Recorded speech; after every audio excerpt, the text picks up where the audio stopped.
Congratulations. Thank you. Yes, thank you. You have been in the fantasy genre for quite some time. You had a couple of projects here. But what would you say took you to the House of Dragon? And what would you say, why did you want to be involved? And what did you take away from that? Well, yes, you're correct. My experience in the world of fantasy is extensive now. I practically live in a cloak and a sword at my side at all times.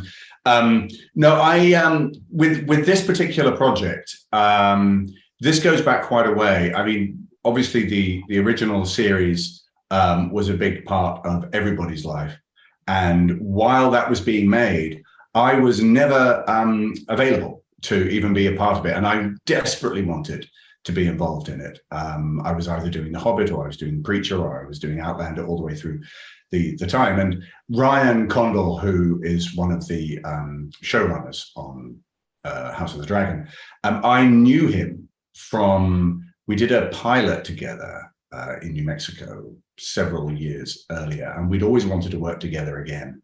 And so this opportunity came up for both of us to work together again, and for me to finally be part of Westeros, which is, of course, where I belong.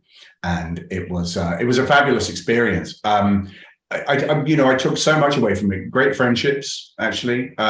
It's one of those shows that, in common with a show like Outlander and doing The Hobbit, you form very, very strong relationships with the people that you're working with, because it's over such a long period of time. And I took that away, and just enormous admiration for everybody involved.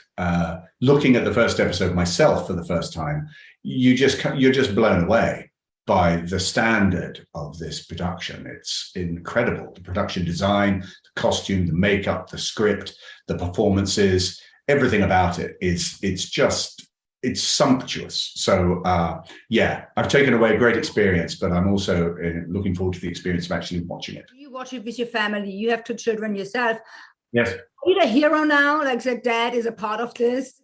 Well, yeah, I mean, it is, you can't help but be a bit of a, yes, when you're dressed in a suit of armor with a giant sword riding on a white stallion, it's every child. My children are 10 and 15. So I watched it. I mean, there were certain parts that I said, maybe you shouldn't watch that bit.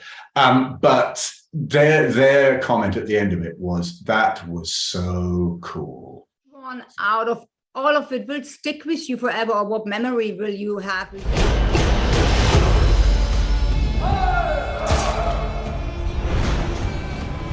Well, I think probably for me, it was the first time I walked onto the set of the throne room, because it's such an iconic chair. Well, it's more than a chair. And that set, when we first walked onto it, I think the first time I walked onto it was really in the scene with Millie and Matt. So it was just 3 of us on this gigantic set that carried with it so much history from the previous series, and the promise of what we were making as well.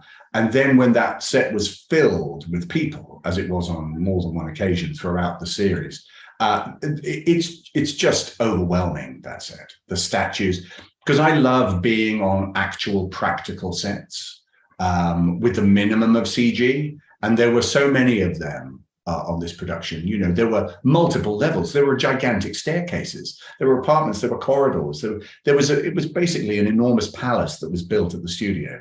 And I'm in awe of that kind of stuff.